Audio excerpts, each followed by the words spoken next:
Welcome back to Venkat 95 views. இப்போ பார்த்தீங்கன்னா இன்றைக்கி ஒரு கதை தாங்க சொல்ல போகிறோம். அந்த கதை உங்களுக்கு பிடிச்சிருக்கோன்னு நினைக்கிறேன். கொஞ்சம் கேளுங்க. பிடிச்சிருந்தா லைக் பண்ணுங்கள், கமெண்ட் பண்ணுங்கள், ஷேர் பண்ணுங்கள். இப்போ வீடியோக்குள்ளே போயிடலாம். ஒரு ஊரில் ஒரு ராஜா இருந்தாருங்க. அந்த ராஜாவுக்கு பார்த்திங்கன்னா 7 குமாரர்கள் இருந்தாங்க. அந்த 7 பேருக்கும் ராஜா என்ன சொன்னார், திருமணம் செஞ்சு வச்சிடலாம். அந்த பருவ வயது அடைஞ்சிட்டாங்க. அதனால் அவங்களுக்கு கல்யாணம் பண்ணி வச்சுட்டு அவங்கவுங்களுக்கான அந்த நாட்டை ஆள்றதுக்கான ஒவ்வொரு ராஜ்யத்தை கொடுக்கணும்னு சொல்லிட்டு அந்த ராஜா மகாராஜா முடிவெடுக்கிறாங்க. ஸோ அப்படி முடிவெடுக்கும் போது என்ன பண்ணுறாங்க, ஒவ்வொருத்தருக்கும் அந்த திருமணத்துக்கான ஏற்பாடுகள் எல்லாம் ரொம்ப விமர்சையாக நடக்குது. அவர் பார்த்து வைக்கிற எல்லா அந்த இளவரசிகளும் அந்த இளவரசர்களுக்கு ஏற்ற மாதிரி கிடைக்கிறாங்க. ஆனால் இந்த கடைசி பையன் மட்டும் என்ன சொல்கிறாங்க, அந்த இளவரசர் மட்டும் அப்பப்பா எனக்கு நீங்கள் பார்க்குற பொண்ணு எனக்கு பிடிக்கலப்பா அப்படின்னு சொல்லிடுறாரு. உடனே மகாராஜாவுக்கு ரொம்ப கோபம் வந்துடுது. ஏன் இப்படி சொல்கிற அப்படின்னு சொன்னதையும், இல்லைப்பா நான் எதிர்பார்க்கறது வேறு மாதிரி, அது உங்களுக்கு சொன்னாலும் உங்களுக்கு புரியாதுப்பா அப்படின்னா, சரி அப்போ உனக்கானவளை நீயே தேடிட்டு வர முடியுமா, உன்னால் இவ்வளோ டைம் தரேன் அப்படின்னு சொல்கிறாரு. சரிங்கப்பா அப்படின்னு சொல்லிடுறாரு. ஸோ மகாராஜாவும் என்ன பண்ணுறாரு, சரி இவனுக்கு விட்டுட்டு மற்ற குமாரர்களுக்கெல்லாம் மற்ற இளவரசர்களுக்கெல்லாம் என்ன பண்ணிடுறாரு, கல்யாணம் பண்ணிடுறாரு. கல்யாணம் பண்ணுறதே அந்த நைட் என்ன பண்ணுறாரு, இந்த சின்ன பையன் மட்டும், அதாவது 7வது மகன் இளவரசன் மட்டும் என்ன பண்ணுறாரு, ஒரு கடற்கரையோரமாக அந்த கடற்கரை ஓரத்தில் அதாவது என்ன சொல்கிறார், அந்த வாக்கிங் மாதிரி போயிட்டு இருந்துட்டு யோசனையிலே இருப்பார். ஏன்னா அவருக்கான விஷயம் என்னன்றதே யாருக்கிட்டையும் இது வரைக்கும் சொல்லலை. ஆனால் அவர் மனசுக்குள்ளவே போட்டுட்டு அதை குழப்பிகிட்டே இருப்பார். அப்படியே கவலையோடு என்ன பண்ணுவார், அங்கேயே ஒரு ஓரமாக படுத்து அந்த கடற்கரை மணல்லையே படுத்தும் தூங்கவும் செஞ்சிடுறாரு. இரவு நைட்டு 12 மணிக்கு மேலே ஆயிடுது. மேலே ஆனதையும் கொஞ்சம் நேரம் பொறுத்து என்ன பண்ணார், கடல் அலைகள் கொஞ்சம் நிசப்தமாக மெதுவாக இருக்கிற அந்த நேரத்தில் மேலோகத்திலேருந்து ஒரு 7 தேவதைகள், அதாவது 7 கன்னிகைகள் சொல்லுவாங்க அந்த காலத்துலலாம். இது எங்கள் பாட்டி சொன்ன கதை. அவங்க நாங்கள் சின்ன பிள்ளைங்களாக இருந்தப்போ எங்களை தூங்க வைக்கிறதுக்காக அன்றைக்கி சொன்ன கதைகள். அதனால் என்னடா இது 7 கன்னிகைகள்லாம் புதுசாக சொல்கிறாங்களேன்னு நினைக்காதீங்க. அன்றைக்கி எங்கள் பாட்டி எப்படி சொன்னாங்களோ அதையே உங்களுக்கு சொல்கிறோம். அப்போ அந்த 7 கன்னிகைகளும் மேலோகத்திலேருந்து கீழே இறங்கி அந்த தண்ணியில் நீராட வராங்க அந்த கடலில். அப்போ குளிச்சுட்டே இருக்கும்போது அதில் அந்த 7வது கன்னிகை என்ன பண்ணுறா, ஒருத்தர் படுத்திருக்கிறார் கடற்கரை ஓரமான்னு சொல்லிட்டு அவங்க அக்காங்கிட்டலாம் சொல்லும் போது எல்லாருமே கிட்ட சரி போய் யார் தான் அந்த மானிடன் போய் பார்க்கலாம் அப்படின்னு சொல்லிட்டு அந்த மானிடன் கிட்ட பக்கத்தில் வராங்க. உடனே பெரியவ என்ன சொல்கிறா, மானிடனே எழுந்திரு அப்படின்னு சொல்கிறாங்க. உடனே இவர் எந்திரிக்காமல் ஒரு தூக்க கலக்கத்தில் ரொம்ப சோர்ந்து போயிருக்கிறதுனால மெதுவாக இப்படி எழுந்து பார்த்தா இவங்கெல்லாம் இருக்கிறத பார்த்துட்டு அவர் ரொம்ப பயந்துடுறாரு. பயந்ததையும் யார் நீங்கள்லாம் அப்படின்னு கேட்கும்போது அவங்க கேட்பாங்க, நீ யார் இந்த நேரத்தில், நீ இங்கே ஏன் உறங்கிட்டு இருக்க அப்படின்னு சொல்லி கேட்பாங்க. கேட்டதையும் அப்போது அவர் அது உங்களுக்கு சொல்ல மாட்டேன், உங்களுக்கு சொன்னாலும் புரியாது அப்படின்னு சொல்லுவார். அப்போ அப்படி சொல்லும் போது அந்த 7வது கன்னிகை, பரவாயில்ல நீ சொல்லு, உன்னை பார்த்தா ரொம்ப பரிதாபமாக இருக்குது, என்ன தான் விஷயம், நீ ஏன் இவ்வளோ சோகமாக இருக்க, சொல்லு, எங்களால் ஆன உதவியும் உனக்கு செய்கிறோம் அப்படின்ட்டு அந்த 7வது அந்த சின்ன பெண்ணும் அந்த தேவதையும் சொல்லுவாங்க. உடனே இவருக்கு அவங்க மேலுலகத்திலேருந்து வந்த கன்னிகைகள்னு தெரியாது. அதனால் இவர் சாதாரணமாக நினச்சிட்டு ஏதோ ஒருத்தவங்க வெளியில் யாரோ ஒருத்தவங்ககிட்ட பேசுகிறதா நினச்சிக்கிட்டு அவர் பேசுவார். அப்போ அவங்க சொல்லுவாங்க, என்ன விஷயம் அப்படின்னு பார்த்தீங்கன்னா அவர் சொல்லுவார், எனக்கு அப்பா இது மாதிரி திருமணம் செய்ய இது பண்ணாங்க, ஆனால் எனக்கு அதில் உடன்பாடு இல்லை, எனக்கு நான் விரும்புகிற பெண்ணை தான் கல்யாணம் பண்ணணும். அப்பாவும் அதுக்கு ஓகே அப்படி ஆமோதிச்சுட்டு மற்ற அண்ணாங்களுக்கெல்லாம் கல்யாணம் பண்ணிட்டாங்க. நான் தான் அந்த கடைசி இளவரசர் இந்த ராஜ்யத்தில். அதனால் என்னால் மற்றவங்களுக்கும் மனசு கஷ்டம், அப்பாவுக்கும் அம்மாவுக்கும் மனசு கஷ்டமாக இருக்கும், நான் என்ன பண்ணுறதுன்னு எனக்கு தெரியல அப்படின்னு சொல்லும்போது, சரி உன்னோட விருப்பம் தான், என்ன சொல்லு அப்படின்னு சொன்னதையும், எனக்கு ஒரு பொண்ணு, அந்த பொண்ணு வந்ததுன்னா அந்த பொண்ணு நின்னா அவளுடைய நிழல் ஆடணும். அடுத்தது என்ன பாயிண்ட் அப்படின்னா, அந்த பொண்ணு சிரிச்சிச்சுன்னா வாயிலிருந்து அது சிரிக்கும் போது வந்து பொண்ணு ஆபரணங்களும் முத்து ஆபரணங்கள் வைர ஆபரணங்கள் அது மாதிரி வைரம் முத்து அது மாதிரி வந்து அவள் வாயிலிருந்து கொட்டணும். அடுத்தது பார்த்திங்கன்னா அவளை வந்து ஒரு கன்னத்தில் அடித்தா மறு கன்னத்தில் வந்து அவளுக்கு வந்து அந்த தேமல் விழணும், அடித்த அடியில் அந்த பக்கம் தேமல் விழணும். ஸோ இப்படி ஒரு பொண்ணு தான் நான் எதிர்பார்க்குறேன். அது ஏன் இப்படி எதிர்பார்க்குறாரு அப்படின்றது நாங்கள் சின்ன போதாக இருந்தும் எங்கள் பாட்டியை வந்து கேட்குறதுக்கு எங்களுக்கு தோணலை. ஆனால் இப்போ தோணுது, ஏன் இந்த இளவரசருக்கு வந்து இப்படி ஒரு ஆசை தோணுச்சு, இப்படி இருக்கிற பொண்ணை அவர் தேடிட்டு இருந்தார் அப்படின்னு தோணுது. என்ன பண்ணுறது, காலம் கடந்துடுது. ஆனால் வந்து பாருங்கள், அவர் வந்து இப்படி கேட்டதையும் உடனே அவங்க சொல்லுவாங்க, சரி இதுக்கான வழிமுறையை நான் சொல்கிறேன், நீ போனீன்னா அதுக்கான பெண் உனக்கு கிடைப்பா அப்படின்னு அந்த 7 கன்னிகைகளும் சொல்கிறாங்க. உடனே எப்படி உங்களால் எப்படி முடியும்? அப்போ சொல்லுவாங்க, மானிடனே நாங்கள் வந்து தேவ கன்னிகைகள், நாங்கள் வந்து சொல்கிறதுக்கு எங்களுக்கு அது தெரியும், இந்த இடத்துல நீ போனீன்னா உனக்கான அந்த பெண் வந்து கிடைப்பா, கண்டிப்பாக கிடைப்பா அப்படின்னு சொல்கிறாங்க. எப்படி போகணும்? இந்த 7 கடல் தாண்டி இது அந்த சமுத்திரம் இருக்கும் இல்லையா, சமுத்திரத்தில் 7 சமுத்திரம் இருக்குமா, அந்த 7 கடலை தாண்டி நீ போனீன்னா அதுக்கான வழி கிடைக்கும், அங்கே ஒரு பாட்டி இருப்பாங்க, அப்படி அவங்க உனக்கு வழி காட்டுவாங்கன்னு சொல்லுவாங்களாம். உடனே இவர் என்ன சொல்லுவார், அதுதான் அவர் என்ன சொல்லுவார், அது எப்படி இந்த 7 கடலை தாண்டி நான் போகிறது, என்னால் முடியுமா அப்படின்னு கேட்பார். உடனே அவங்க என்ன பண்ணுவாங்க, 7 மந்திர கல்லை என்ன பண்ணுவாங்க, அந்த மானிடன்கிட்ட அந்த பையன்கிட்ட கொடுப்பாங்க, இளவரசர்கிட்ட. இளவரசர் என்ன பண்ணுவார், அதை வாங்கிக்குவார்.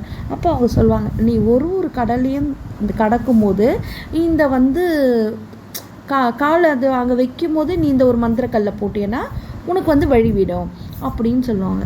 ஓ சரிங்க அப்படின்னு சொல்லிட்டுனா ரொம்ப நன்றி சொல்லுவான். அவங்களுக்கு வந்து எனக்கு அந்த பெண் கிடைச்ச பிறகு நான் உங்களுக்கு எங்கே வந்து உங்களை பார்க்கணுன்னு, இல்லை நீ வந்து அந்த பாட்டிக்கு நன்றி சொல்லிட்டு வந்தாலே போதும், உனக்கு செய்த உதவியாக நீ நினச்சிக்கோ அப்படின்னு சொல்லிட்டு அவங்க என்ன பண்ணுவாங்க, அங்கேருந்து மறைஞ்சிடுவாங்க. உடனே இவன் என்ன பண்ணுவான், அந்த 7 மந்திர கல்லையும் எடுத்துகிட்டு அவங்க வீட்டுக்கு வந்துட்டு அவங்க அப்பா கிட்ட சொல்லுவான். அவங்க அப்பாட்ட சொல்லிவிட்டு, அப்பா நான் இது மாதிரி வந்து நான் தேடிட்டு இருந்த பெண் வந்து எனக்கு கிடைச்சிருக்கா, நான் அவளை தேடிட்டு போகிறேன்ப்பா அப்படின்னு, நான் அவளை தேடி கண்டுபிடிச்சி நான் நம்ம ராஜ்யத்துக்கு கூட்டிட்டு வரேன் அப்படின்னு. அவங்க அப்பா சொல்லுவார், அப்படியா, சரி சரிப்பா நீ போயிட்டு கூட்டிகிட்டு வா, நல்லபடியாக போயிட்டு வா அப்படின்னு சொல்லிட்டு என்ன பண்ணுவார், போர் சேவகர்கள் அவங்க இவங்களெலாம் கூப்பிட்டு அனுப்புவாங்க. ஏன்னா ஒரு இளவரசரை எப்படி தனியாக அனுப்புவாங்கன்றதுனால உடனே இளவரசர் என்ன சொல்லுவார், அதெல்லாம் வேணாம்ப்பா, நான் தனியாகவே போய் கூட்டிகிட்டு வரேன், எனக்கு வந்து கடவுள் வந்து துணை இருக்கிறாரு, தேவதைகள் துணை இருக்கிறாங்கப்பா அப்படின்னு சொல்லிட்டு என்ன பண்ணுவார், இவர் என்ன பண்ணுவார், அந்த 7 மந்திரக்கல்லை எடுத்துக்கிட்டு இவர் போவார். சரின்னு சொல்லிட்டு ஆசீர்வாதம் வாங்கிட்டு இவர் போவார். போயிட்டு ஒரு கடல்லையும் என்ன பண்ணுவார், ஒரு கல்லாக போட்டுட்டு போயிடுவார். 7 சமுத்திரத்தையும் தாண்டிடுவார். 7 சமுத்திரத்தையும் தாண்டின பிறகு அந்த ஓரமாக அந்த கடற்கரை ஓரத்தில், அந்த 7ஆவது சமுத்திரம் தாண்டிட்டு ஒரு கடற்கரை வரும் இல்லையா, அந்த ஓரத்தில் பார்த்திங்கன்னா தூரமாக அந்த எல்லையில் பார்த்திங்கன்னா ஒரு குடிசை மாதிரி இருக்கும், ஒரு மர நிழல் இருக்கும். உடனே அந்த மர நிழலில் போயிட்டு அப்பாடான்னு சொல்லிட்டு போயிட்டு அங்கே உட்காருவார். கொஞ்சம் நேரம் இலைப்பாரிட்டு, அதாவது ரெஸ்ட் எடுத்துக்கிட்டு என்ன பண்ணுவார், அங்கே பார்த்துட்டு அப்படியே அமைதி அப்படி படுத்திருப்பார். பார்த்தா உள்ளேருந்து ஒரு பாட்டியம்மா வந்து யார் அது அப்படின்னு சொல்லி கேட்பாங்க. உடனே யாரும் சொல்ல, யாரோ பாட்டி, ஓ இந்த பாட்டியாக தான் இருக்கோ சொல்லிட்டு என்ன பண்ணுவார், உடனே எழுந்து உள்ளே போவார். அந்த பாட்டிக்கு நமஸ்காரங்கள்லாம் சொல்லிவிட்டு இது மாதிரி வந்த விஷயங்கள் என்ன, யார் இவரை அனுப்பி வச்சா, எல்லா விஷயத்தையும் என்ன பண்ணுவாங்க, இவர் வந்து சொல்லிடுவார். உடனே சொல்லிட்டதே அந்த பாட்டி சொன்னாங்க, சரிப்பா நீ இங்கே தான் இரு, நான் உனக்கு ஏற்ற சமயத்தில் நான் உனக்கு அந்த பெண்ணை வந்து உனக்கு நான் காட்டுறேன் அப்படின்ற மாதிரி அந்த பாட்டி சொல்லிடுவாங்க. வழிமுறை நான் உனக்கு சொல்லித்தரேன் அப்படின்வாங்க. சரிங்க பாட்டின்னு அப்படின்ட்டு அங்கே கொஞ்ச நாள் அப்படியே கடந்து போகுது. அந்த பாட்டிக்கு உதவி செஞ்சுக்கிட்டு அந்த இடத்துல இருக்கிறாரு. 1 வார காலம் ஆனதையும் என்ன ஆகுது, அந்த பாட்டி என்ன சொல்கிறாங்க, இன்னைக்கு வந்து அந்த இடத்துல நீ போனீன்னா அவளை பார்க்கலாம், ஆனால் நீ அவளை பார்க்கும்போது மட்டும் ரொம்ப ஜாக்கிரதையாக இருக்கணும் அப்படின்னு சொல்லுவார். உடனே என்ன பண்ணுறாரு, எப்படி பாட்டி இருப்பாங்க, அவங்க எங்கே இருப்பாங்க அப்படிலாம் கேட்கும்போது, அங்கே வந்து ஒரு மண்டபம் மாதிரி ஒரு குகை மாதிரி ஒரு இடம் இருக்கும். அந்த இடத்துல ஒரு பெரிய நீரோடை மாதிரி இருக்கும், குளம் இருக்கும், குளிக்கிற குளம் இருக்கும். அது பக்கத்துலேயே நிறைய மரங்கள் இருக்கும். ஆனால் ஒரு பெரிய மாமரம் இருக்கும், ரொம்ப பசுமையாக. அதில் பார்த்தீங்கன்னா நிறைய மாங்கனிகளும் நிறைய இருக்கும். அந்த மாங்கனியெல்லாம் என்ன பண்ணால் அதை விட இருக்கிறத விட ஒரு என்ன சொல்கிறது, பெரிய சைஸில் ஒரு மாங்கனி இருக்கும் அந்த இடத்துல. அது பார்த்திங்கன்னா அந்த இலைகள் கூட கொஞ்சம் விசித்திரமாக இருக்கும், வித்தியாசமாக இருக்கும். மற்ற இலைகளை காட்டிலும் அந்த இலை வந்து அந்த மாங்கனி மேலே இருக்கிற அந்த இலை வந்து கொஞ்சம் வித்தியாசமாக இருக்கும். அதனால் பார்த்து நீ அந்த மாங்கனியை குறி வச்சுட்டு நீ அதுக்கு நேர் எதிரில் போயிட்டு ஒளிஞ்சிக்க அப்படின்னு சொல்லுவாங்க.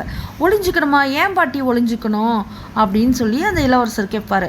ஏன், அந்த மாங்கனி தானே, அந்த மாங்கனியை எடுத்துகிட்டு வந்துடுவா அப்படின்லாம் கேட்கும்போது, இல்லை அவசரப்பட வேணாம், நீ ஒளிஞ்சு இருந்துக்க. அந்த மாங்கனி என்ன பண்ணும், கரெக்டாக அந்த வெயில் நேரம் மதியம் 12 மணி அளவில் அது என்ன பண்ணுமா, அப்படியே வெடிக்கும். அந்த மாமரம் அந்த மாம்பழம் என்ன பண்ணும், வெடித்து அதுக்குள்ளே ரொம்ப அழகான ஒருத்தி வெளில வருவா. அவள் தான் நீ தேடிட்டு வந்த பொண்ணு. அப்போ வரும்போது நீ ஒளிஞ்சு இருப்ப இல்லையா, நீ வந்து அவள் கண்ணுக்கு எங்கேயுமே தெரியக்கூடாது. ஒரு மரத்தடியிலையோ இல்லை அதுக்கு பின்பக்கம் இருக்கிற இடத்துலையோ ஒளிஞ்சிக்க. அவள் குளிச்சுட்டு வருவா. அந்த குளத்தில் வந்து தினமும் அவளுடைய வழக்கம் வந்து அந்த குளத்தில் தான் வந்து குளிப்பா. குளிச்சுட்டு திரும்பவும் கரையேறி அந்த மாங்கனியில் போய் உள்ளே ஏறுறதுக்குள்ளே திரும்பவும் என்ன பண்ணுவாளாம், அந்த பொண்ணு என்ன பண்ணுவாளாம், திரும்பவும் அந்த மாங்கனிக்குள்ளவே உள்ளே போயிட்டு திரும்பவும் மாங்கனியாகவே அந்த மரத்துக்குள்ளே இருப்பாளாம். எப்போவுமே என்றுமே இளமையாக அந்த மாங்கனியாகவே அந்த இடத்துக்குள்ளே இருப்பாளாம். அவள் வந்து ஏதோ ஒரு இதுனால அப்படி மாங்கனியாக இந்த இதில் பிறந்திருக்கா அப்படின்னு சொல்லும்போது அந்த பாட்டி சொல்லுவாங்க, அப்போ அவள் திரும்பவும் அதுக்குள்ளே வராதபடிக்கு நீ என்ன பண்ண, அவள் குளிச்சுட்டு வந்ததையுமே அவளுடைய தலைமுடியை வந்து நல்லா இறுக்கி பிடிச்சிக்கோ. அவள் வந்து உன்னை என்ன வேணால் பேசுவா, உன்னை ஏமாத்துவா. நீ வந்து இது மாதிரி நீ என்னை விட்டுட்டேன்னா உனக்கு வந்து என்ன வேணாலும் தரேன், நான் அது மாதிரி ஆசை வார்த்தைகள் சொல்லுவாள், மிரட்டி பாப்பா, சபிச்சு பாப்பா. எதுக்கும் நீ வந்து இணங்கி போகாத, இது பண்ணிக்காத. ஆனால் அவகிட்ட நீ வந்து உன்னை கல்யாணம் பண்ணிக்கக்கூடிய ஒரு ப்ராமிஸு, சத்தியத்தை வாங்கிக்கோ. சத்தியத்தை வாங்கிக்கிட்டு அதுக்கப்புறமா விடு. அது வரைக்கும் அவள் என்ன மாதிரி இது பண்ணாலும் நீ அவளை விடக்கூடாது.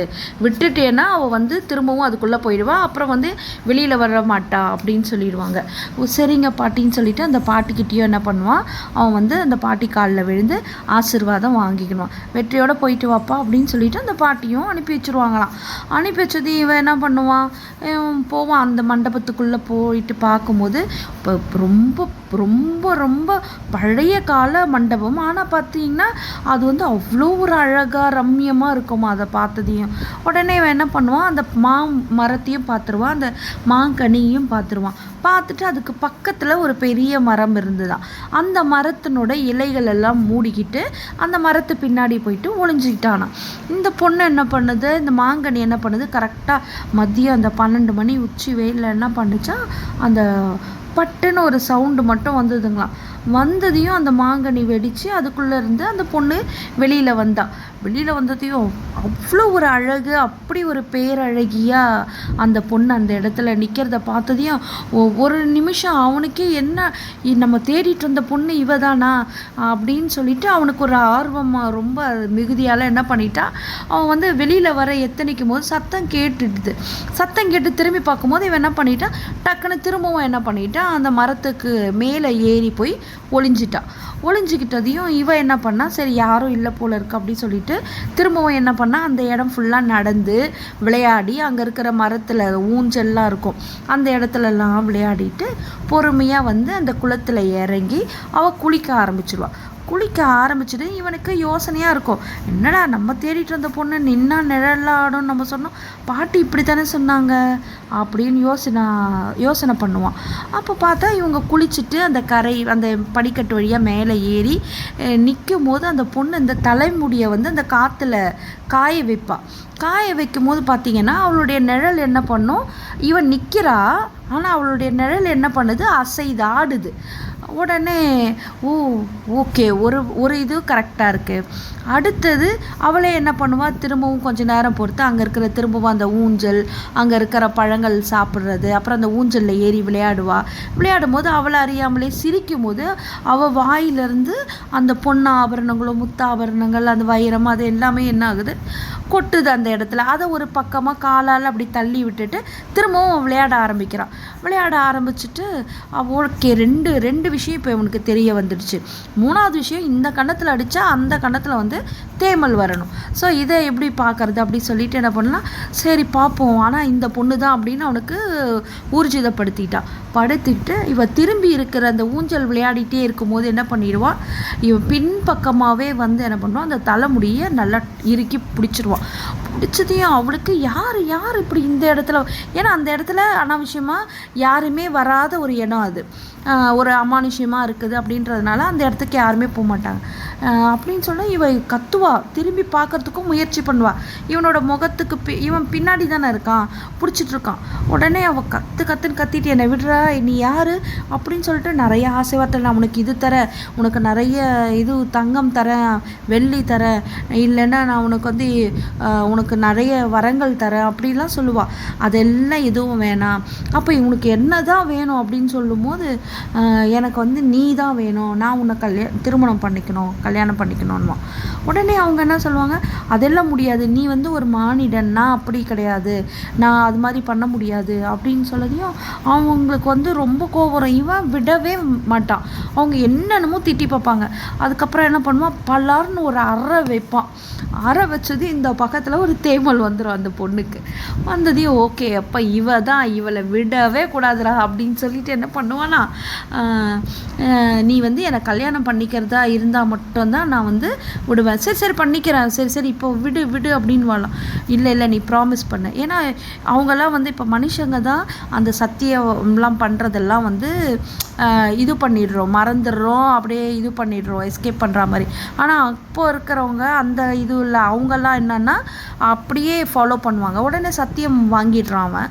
அந்த பொண்ணும் சத்தியம் பண்ணிடுறாங்க, அந்த தேவதையும் சத்தியம் பண்ணதையும் ஓகே, நான் உன்னையே கல்யாணம் பண்ணிக்கிறேன், என்னை வீடு. ஏன்னா அந்த முடி வந்து அவங்களுக்கு ஒரு என்ன சொல்கிறது, ரொம்ப ப்ரிஷியஸ், அதை பிடிச்சி இது பண்ணக்கூடாது. ஸோ அதனால் ஓகே அப்படி சொல்லிடுறாங்க. ஓகே அப்படி சொல்லிட்டது சரி சொல்லிட்டு இந்த பொண்ணை கூப்பிட்டுட்டு என்ன பண்ணுறான், வா போகலாம் அப்படின்னு சொல்லிட்டு, இரு நான் இப்படி வந்தேன்னா, ஏன்னா அவளுடைய அந்த ஒரு சூரியனை போல் அவ்வளோ அதுக்கு என்ன அந்த தகன்னு மின்னுற அந்த மேனி, அப்புறம் வந்து அவங்களுடைய போட்டுட்ருக்கிற அந்த ஒரு ராயலாக ஒரு ட்ரெஸ்ஸு, இதெல்லாம் பார்க்கும்போது மற்றவங்களுக்கு இதுவாக தெரியும். அதனால் யார் கண்ணுக்கும் நான் தெரிய மாட்டேன், நான் வந்து இந்த மாங்கொட்டைக்குள்ளவே போயிடுவேன், நீ எடுத்துக்கோ, நீ என்னை எடுத்து வச்சுக்கோ, நான் என் பெண்ணே வெளியே வா அப்படின்னு சொன்னால் நான் வெளில வருவேன், அப்போது நீ எங்கே வர சொல்கிறியோ அங்கே வந்துடுறேன் அப்படின்னு சொல்லிட்டு சத்தியம் பண்ணிடுவாங்க. சத்தியம் பண்ணது சரி எடுத்துக்கிட்டு அந்த மாங்கொட்டையை எடுத்துக்கிட்டு இவன் என்ன பண்ணுவான், நேராக பாட்டி வீட்டுக்கு வருவான். பாட்டி வீட்டுக்கு வந்ததையும் பாட்டி என்ன பாச்சு பாத்தியா அப்படின்னு சொன்னதையும், பார்த்துட்டேன் பாட்டி, கூட்டிகிட்டு வந்திருக்கேன் அப்படின்னு சொன்னதையும், அந்த மாங்கொட்டையை கையில் எடுத்து பெண்ணே வெளியே வா அப்படின்னு சொன்னதையும் அந்த பெண் வந்து அந்த மாங்கொட்டையிலேருந்து வெளியில் வந்துடுவாங்க. வெளியில் வந்ததையும் பாட்டிக்கு ரொம்ப ஹாப்பியாகிடும். ஓகேப்பா, நீங்கள் 2 பேரும் நல்லா இருக்கணும், நல்லா இருங்க அப்படின்னு சொல்லிட்டு அந்த பிள்ளைங்க அவங்க அந்த 2 பேரையும் என்ன பண்ணுறாங்க, இளவரசரையும் அந்த பொண்ணையும் ஆசீர்வாதம் பண்ணி பத்திரமா ஊர் திரும்பிவாங்க. இப்போ இந்த பாட்டி என்ன பண்ணுவாங்க, அவனுக்கு அதே மாதிரி 7 மந்திரக்கல்லை கொடுப்பாங்க. ஏன்னா திரும்பவும் அந்த 7 சமுத்திரத்தை தாண்டி தானே அவன் ஊருக்கு போகணும், அதனால் கொடுப்பாங்க. கொடுத்ததையும் சரிங்க பாட்டி, அந்த 7 கன்னிகைகளுக்கும் அவங்களுக்கும் வந்து ரொம்ப நன்றி சொல்லிடுங்க பாட்டி அப்படின்னு சொல்ல, சரிப்பா அப்படின்னுவாங்க. உடனே என்ன பண்ணுவார், இளவரசர் வந்து அந்த பொண்ணை வந்து 7 கடல் தாண்டி திரும்பவும் அவங்க ஊர் எல்லைக்கு வரைக்கும் கூட்டிகிட்டு வந்துடுவார். கூட்டிகிட்டு வந்தது என்ன பண்ணுவார், அங்கே ஒரு பூங்கா இருக்கும். அந்த பூங்கா அதாவது பார்க்கில் என்ன பண்ணுவார், உட்கார வச்சுட்டு நீ வந்து இங்கே தான் இருக்கணும், அவள் பேர் வந்து இவரே என்ன பண்ணிடுவார், அவளுக்கு மாங்கனி அப்படின்னு பேரும் வச்சுடுவார். பெண்ணே நீ வந்து இங்கே இரு, ஏன்னா நான் வந்து ஒரு ராஜா, உன்னை வந்து சும்மா சாதாரணமாக நான் கூட்டிகிட்டு போகக்கூடாது என் வீட்டுக்கு, உன்னை ஒரு அந்த அரச மரியாதை இருக்கும்ல, ஒரு ராஜா ஒரு ராணினா எப்படி கௌரவமாக கூப்பிட்டு போகணும் அப்படி கூப்பிட்டு போகணும், நான் போய் அப்பா கிட்ட சொல்லி மகாராஜாட்ட சொல்லி நான் கூப்பிட்டு போகிறேன் அப்படி சரிங்க சீக்கிரம் வாங்க அப்படின்ற மாதிரி சொல்லிவிட்டு இவர் கிளம்பி போயிடுவார். இவங்க மட்டும் அந்த இடத்துல உட்காந்தே இருப்பாங்களாம். உட்காந்து ரொம்ப நேரம் ஆகிடும். கொஞ்சம் நேரம் ஆனதையும் என்ன பண்ணுவாங்க, என்னடா பண்ணுறது, யார் கூப்பிட்டாலும் நீ வந்து எந்த விஷயத்தையும் சொல்லக்கூடாது, எங்கேயும் போகக்கூடாதுன்னு, இல்லை இங்கேயே உட்காந்துருக்கேன் அப்படின்வாங்க. உட்காந்துருக்கான். அந்த இடம் பார்த்து அந்த நேரம் பார்த்து அந்த இடத்துல இந்த துணி துவைக்கிற வண்ணாத்தின்னு சொல்லிட்டு ஒருத்தவங்க அந்த பக்கம் வருவாங்களாம். அந்த அரண்மனையில் வேலை செய்கிற அந்த ஒரு ஃபேமிலியில் இருக்கிற ஒரு பொண்ணு. அவங்க என்ன பண்ணுவாங்க, இந்த துணியெல்லாம் துவைச்சி கொடுப்பாங்களாம் ராஜாங்களுக்கும் அந்த போர் சேவகர்களுக்கும். ஸோ அந்த பொண்ணு வருவாங்களாம். அந்த பொண்ணு அழுதுகிட்டே வருவாங்களாம். உடனே இவங்களுக்கு ரொம்ப மனசு கஷ்டமாயிடும், யார் இந்த பெண்ணு, ஏன் அழுகிறாங்க? அந்த பொண்ணு இவங்கள பார்த்ததையும், ஐயோ இவ்வளோ ஒரு பேரழகியா, இவ்வளோ அழகாக இருக்காங்களே, நீ யாருமா அப்படின்னு இவங்க கிட்ட கேட்க, இவங்க சொல்லுவாங்க, நீ எதுக்கம்மா அழற அப்படின்னு அந்த வண்ணத்தியை கேட்க, அந்த வண்ணத்தி என்ன சொல்லுவாங்களாம், இல்லைம்மா இது மாதிரி என் புருஷன் அடிச்சிட்டாரு, இது மாதிரி வீட்டில் சண்டை, அதனால் ரொம்ப மனசு கஷ்டமாக இருந்தது, அதனால் இப்படியே அழுதுட்டு ஓடி வந்துட்டேம்மா நான் அப்படின்னு சொன்னதையும், அப்படிலாம் செய்யாத, நீ அழாதம்மா அப்படின்னா, என்னம்மா பண்ணுறது அப்படின்னு அவங்களோட குறைகள்லாம் சொல்லவும் இவளுக்கு அவங்க மேலே ஒரு பரிதாபமாக ஆயிடுச்சா. பரிதாபமாக ஆனது என்ன பண்ணிட்டாங்க, சரி சரி உனக்கு ஏதாவது உதவினா நான் செய்வேன் கட்டாயம், இளவரசர் இது மாதிரி வெளியில் போயிருக்காரு, அவர் வரட்டும் அப்படின்னா, அப்புறம் இவளை பற்றின எல்லா கதையுமே என்ன பண்ணிடுவாங்க, அந்த வண்ணத்துக்கிட்ட சொல்லிடுவாங்க. வண்ணத்துக்கு இவளை பற்றி எல்லா விஷயமும் தெரிஞ்சிருச்சு. இவளுக்கு தெரிஞ்சதுனால இவன் என்ன பண்ணுறா, சரி சரி அப்படின்னு சொல்லிட்டு, நீங்கள் ரொம்ப அழகாக இருக்கீங்க, எனக்கு வந்து ஒரு நகை கூட என் புருஷன் எடுத்தே கொடுக்கல, நானே ரொம்ப கஷ்டம், ரொம்ப ஏழை, எனக்கு ஆனால் இது மாதிரி நல்ல துணிமணி போட்டு நல்ல நகையை போட்டு பார்க்கணுன்னு ஆசைம்மா அப்படின்னு சொல்லுவாளாம். உடனே அவங்க என்ன சொல்லுவாங்க, அப்படியா சரி நீ வேணா வந்து என்னோடய ட்ரெஸ் எல்லாம் நீ போட்டுக்க, பார்த்துட்டு எனக்கு கொடு, சரிம்மா அப்படின்னு சொல்லிட்டு என்ன பண்ணுவாளா, இவளோட துணியெல்லாம் வந்து இந்த இளவரசி போட்டுட்டு மாங்கனி போட்டிருக்கிற நகைகள் துணி எல்லாமே வந்து அந்த ட்ரெஸ் எல்லாமே இந்த வண்ணத்தி போட்டுக்குவாளாம். போட்டுக்கிட்டு நான் இப்போ எப்படிம்மா இருக்கேன் அப்படின்னு கேட்பாளாம். ரொம்ப அழகாக இருக்கேன், நீ அதனால் எதுவுமே இது பண்ணாத, கஷ்டப்படாத, நான் இளவரசர் வந்ததையும் உனக்கு ஒரு அரண்மனையில் நல்ல வேலையாக வாங்கி தர சொல்கிறேன், உனக்கு சம்பளம்லாம் உயர்த்தி தர சொல்கிறேன்னு சொல்லிட்டு அந்த இளவரசி ரொம்ப அப்பாவியாக, ஏன்னா மனிதர்களை பற்றி அவளுக்கு தெரியும், ஆனாலும் அவங்களுக்குன்னு ஒரு நல்ல ஒரு குணம் இருக்கும் இல்லையா, அதனால் அவளும் என்ன பண்ணுவாள், இவங்கள பற்றி தெரியாதனால எல்லாத்தையுமே இப்படி ரொம்ப பரிதாப உணர்வுனால ரொம்ப இதுவாக சொன்னதையும் இதை யூஸ் பண்ணிவிட்டு, சரிம்மா நான் என் அழகை நான் பார்த்ததே இல்லை, அதனால் அங்கே இருக்கிற அந்த கிணறுல போய் பார்த்துட்டு அந்த தண்ணியில் பார்த்தேன்னா முகத்தை பார்த்துட்டு உங்களுக்கு எல்லாத்தையும் அவுத்து கொடுத்துட்றேன் அப்படி சொல்ல, சரி சரி வா வா அப்படின்னு சொல்லிட்டு இவங்களும் என்ன பண்ணுவாங்க, இந்த இளவரசியும் அவங்க கூடவே போவாங்களாம். போனதையும் இவங்க என்ன பண்ணுவாங்க, கிணத்துல எட்டி பார்த்ததையும் தன்னோட அழகு, அந்த நகைகள் போட்டுட்ருக்கிறது இதெல்லாம் பார்த்ததையும் வண்ணத்துக்கு ரொம்ப பேராசையாகிடுமா, இவ்வளோ நகைகள் நம்ம போட்டிருக்கோம், இவ்வளோ நல்லா இருக்கோமே நம்ம அப்படி. ஆனால் அவங்க நல்லா இருக்க மாட்டாங்க, இவங்களுக்கும் அவங்களுக்கும் 1% கூட இதுவாகாது, ஆனால் அவங்களுக்கு ரொம்ப ஆச்சரியமாயிடுமா. அவளுக்கு வந்து பார்த்திங்கன்னா அவளுடைய அழகை பார்த்ததையும், அதாவது அவள் இவ்வளோ நகைலாம் போட்டதே இல்லை இல்லையா, அதனால் அதை பார்த்ததையும் அவளுக்கு ரொம்ப மகிழ்ச்சியாகிடும். உடனே என்ன பண்ணோம், ஒரு பேராசை வந்துட்டு என்ன பண்ணிடுவா, டக்குன்னு இதெல்லாம் வந்து ராணிக்கு அவுத்து கொடுக்கணுமே, அதனால் என்ன பண்ணிடுவா, அந்த இளவரசியை பிடிச்சி என்ன பண்ணுவா, கிணத்துக்குள்ளே தள்ளி விட்டுடுவா. கிணத்துக்குள்ளே தள்ளி விட்டதையுமே அவங்க விழுந்த வேகத்தில் அவங்க தேவ கண்ணியே அவங்களுக்கு என்றுமே அந்த அழிவு கிடையாது, அவங்க எப்போவுமே இதுவோடு இருப்பாங்க. அதனால் அவங்க என்ன பண்ணுவாங்க, ஒரு மாந்தளிர அந்த இடத்துல என்ன ஆகும், துளுத்து அழகாக வந்துடுவாங்க. இதையும் அவள் பார்த்துட்டு உடனே என்ன பண்ணிடுவா, அவளுக்கு பதட்டத்தில் என்ன பண்ணுறதுன்னு தெரியாமல் என்னடா பண்ணலாம் இப்போ அப்படின்னு யோசனை பண்ணிகிட்டே இருக்கிறப்ப பார்த்திங்கன்னா அந்த பூங்காக்குள்ளே வந்து காலடி சத்தங்கள்லாம் கேட்குது. ஏன்னா வந்து இளவரசர் தான் சொல்லிட்டு போயிருக்காருன்னு நம்ம இந்த இளவரசி சொல்லிட்டு இருந்தாங்க இல்லையா, இளவரசர் வந்து என்னை அழைச்சிட்டு போவார், ராஜாங்கத்துக்கு நாங்கள் போகிறோம், அதனால் வந்து அவர் பல்லக்கெல்லாம் எடுத்துகிட்டு வரேன்னு சொல்லியிருந்தாரு, இந்த விஷயம் எல்லாமே இவங்க தான் சொல்லிட்டாங்களே. உடனே என்ன பண்ணிட்டா இவ, திரும்பவும் எப்போதும் போல் முக்காடு போட்டுக்கிட்டு இளவரசி எந்த இடத்துல உட்காந்துருந்தாங்களோ அதே இடத்துல போயிட்டு அவள் உட்காந்துக்கிட்டா. அங்கே பார்த்தீங்கன்னா இளவரசர் எப்போதும் போல் இளவரசி அங்கே உட்காந்துருக்காங்கன்றதுனால அவர் எல்லாரையும் அமைச்சர் எல்லாரையும் கூட்டிகிட்டு வந்துட்டு அறிமுகப்படுத்திட்டு வீட்டுக்கு கூப்பிட்டு போகிறது, அதாவது அரசவைக்கு கூட்டிகிட்டு போகிறதுக்காக வாங்க போகலாம் அப்படின்னு சொல்லிட்டு இவங்களை கூட்டிகிட்டு போயிடுவார். இவங்களை கூட்டிகிட்டு போனவருக்கு இவங்க வண்ணத்தி தான்னு தெரியாது, அரசருக்கு இவங்க வண்ணத்தி தான் தெரியாது.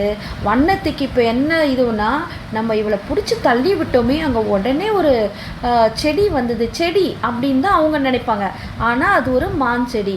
அதுக்கப்புறம் அது வந்துச்சு, என்ன விஷயம் இவங்களுக்கு எதுவுமே புரியல. ஸோ இவங்க இந்த ப்ராசஸ் யோசிச்சுட்டே இருப்பாங்க.